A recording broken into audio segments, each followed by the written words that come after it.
6월 25일 한절 묵상의 하늘길 교회 최낙승 목사입니다. 오늘 나눌 말씀은 고린도 후서 6장 9절입니다. 무명한 자 같으나 유명한 자요, 죽은 자 같으나 보라 우리가 살아있고, 징계를 받는 자 같으나 죽임을 당하지 아니하고. 아멘.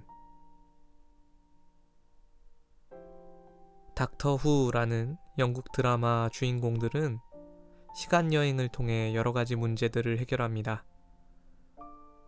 그 중에 한 에피소드에서 주인공들이 어떤 이유로 인해 빈센트 반 고흐를 현대로 데려옵니다. 그들의 안내를 따라 반 고흐는 오르세 미술관에 들어가게 되고, 그곳에서 최고의 인기를 누리는 자신의 작품들을 보게 됩니다. 그리고 그곳의 가이드가 반 고흐는 역사상 가장 유명하고 위대하며 사랑받는 화가임에 틀림이 없다고 말하자 그는 눈물을 흘리며 감격해합니다. 그의 암울했던 인생을 통째로 보상받는 경험을 하게 된 것입니다.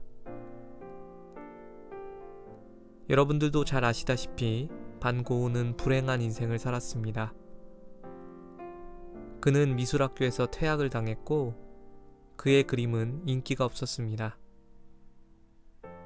어쩌다 팔린 그림 한 점마저도 친구의 여동생에게 팔릴 정도였죠.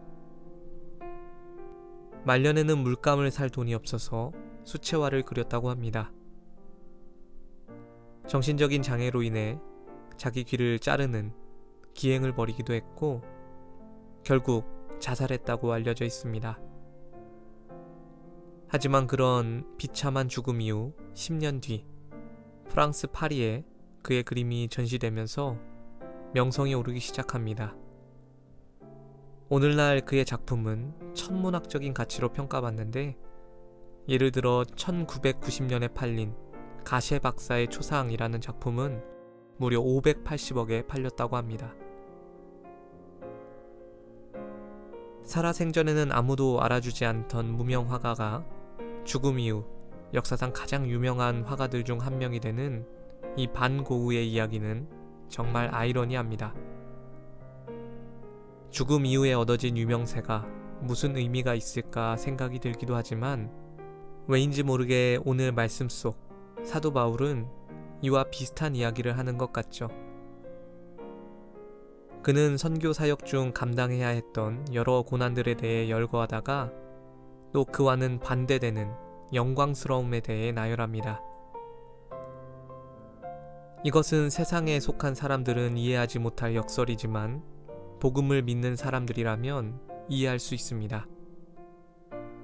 거친 세상 속에서 성도가 감당할 고난과 부활 이후에 얻게 될 영광에 대한 말씀이기 때문입니다.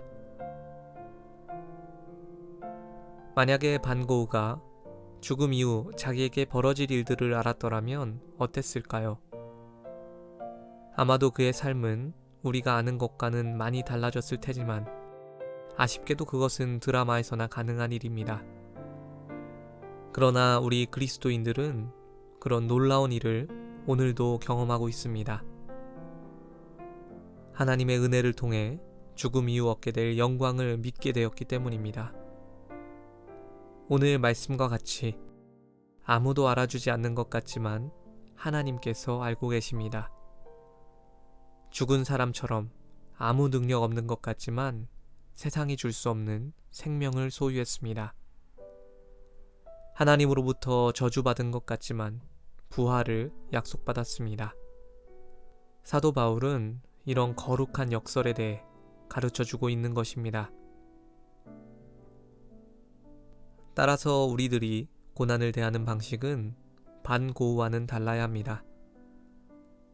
우리들은 눈앞에 있는 고통에 무너지며 포기하지 않을 수 있습니다. 극심한 고난이 찾아와도 우리를 구원하시는 하나님을 더욱 신뢰할 수 있습니다. 더 이상 방황하지도 낙심하지도 마시기 바랍니다. 오늘 하루 우리에게 맡겨진 그 거룩한 역설의 삶을 살아가시길 주님의 이름으로 축원합니다. 기도하겠습니다. 주님, 저희가 믿음으로 고난을 대하게 하여 주시옵소서. 고난에 파묻혀 살지 않게 하여 주시고 고난 뒤에 다가오는 부활의 영광을 바라보게 하여 주시옵소서.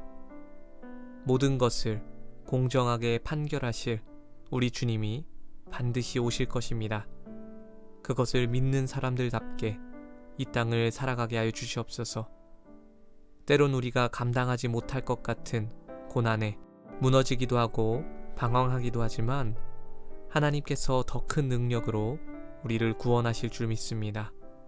주님께서 함께 하여 주시고 새롭게 하여 주시고 이겨내게 하여 주시옵소서. 감사를 드립니다. 이 모든 말씀 우리 주 예수 그리스도의 이름으로 기도드렸습니다. 아멘. 우리 모두가 주님 안에서 유명한 자들이 되기를 소망합니다. 함께 해주셔서 감사합니다.